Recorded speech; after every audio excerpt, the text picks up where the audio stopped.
ಆಧಾರದ ಮೇಲೆ ಹೇಗಿದೆ ಅಂತ ನಾವು ನೋಡ್ತೀವಿ. ಹೇಳಿ ನೀವು ಮುಂದೆ ನಾನು ಇಲ್ಲ, ನಾನು 10 ಲಕ್ಷ ನಾನು ಕೊಡ್ತಿದ್ದೀನಿ. ಎಲ್ಲಿ ಕೊಡ್ತೀರಿ? ಮನೇಲಿ ಕೊಟ್ಟಿದ್ದೀನಿ. ಮನೆಯಲ್ಲಿ ಯಾರಿದ್ರು? ಯಾರು ಇರಲಿಲ್ಲ. ಯಾರು ಇಲ್ಲ. ನಿಮ್ಮ ಹಬ್ಬಕ್ಕೆ ಯಾಕೆ ಕೊಟ್ರಿ? ಟೈಮಿಂಗ್ಸ್ 11 ಗಂಟೆ 11 ಗಂಟೆಯಿಂದ 1 ಗಂಟೆ ಟೈಮಿಂಗ್ಸ್. ಇಷ್ಟೊತ್ತಾಗ ನಾನು ಕೊಟ್ಟು ಎಷ್ಟು ಗಂಟೆ ಅಂತ ಕೇಳಿದೆ. ಇಷ್ಟೊತ್ತು ನಾನು 11 ಗಂಟೆ 12 ಗಂಟೆ ಕೊಟ್ಟಿದ್ದೀನಿ ಅಂತ ಹೇಳಿದರು. ಯಾರಿದ್ರು? ಯಾರು ಇಲ್ಲ. ನಿಮ್ಮ ಆಫೀಸ್ ಒಳಗೆ ಒಬ್ಬರು ಇರಲಿಲ್ಲ. ಅದೇ ಕೇಳಿದೆ, ಯಾರು ಇರಲಿಲ್ಲ. ಹೇಳಿ, ಹೇಳಪ್ಪ ಯೋಗೇಶು. ಇಲ್ಲ, ಅವರು ಕೊಟ್ಟದೇ 4 ಲಕ್ಷ.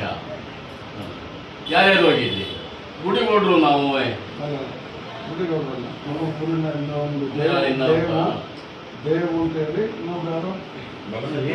ಸತೀಶ 4 ಜನ ಹೋಗಿದ್ದು.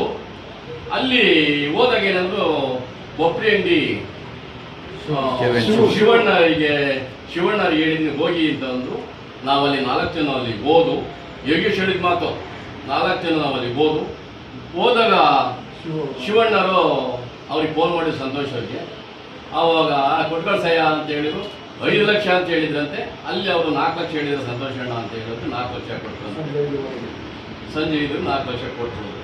4 ಲಕ್ಷ ಏನೇ ಕೊಟ್ಟಿರೋದಕ್ಕೆ ಗ್ಯಾರಂಟಿ ಏನು ಅಂತ ಕೇಳಿ ಶಿವಣ್ಣರಿದ್ದಾರೆ. ಶಿವಣ್ಣರು ಕರ್ಸಿದ ಮೇಲೆ ಶಿವಣ್ಣರು ಬಂದರು. ಶಿವಣ್ಣರೇ, ನೀವು ಎಷ್ಟು ದುಡ್ಡು ಕೊಡ್ತೀವಿ ಇಷ್ಟು ದುಡ್ಡು ಅಂತ ಕೇಳಿ 4 ಲಕ್ಷ ಯಾವ ನಿಮ್ಮನ್ನು ಕೊಡೋದು ಹೇಳಿದ್ದು. ಇದರಿಗೆ ಇದ್ರು ಸಂತೋಷ್ ಅಣ್ಣರೇ ಕೊಡಿ ಅಂತ ಹೇಳಿದರು ಅಂತ ಹೇಳಿದ್ರು. ಅವರು ಶಿವಣ್ಣರು ಈ ಮಾತು ಹೇಳಿದರು.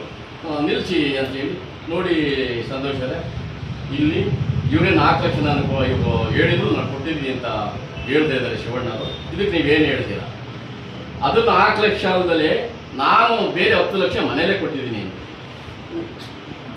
ಆಗ ಅದು 4 ಇದು 10 14 ಲಕ್ಷ ಆಗ್ತದ್ರಿ. 14 ಲಕ್ಷ ಕೊಟ್ಟರೆ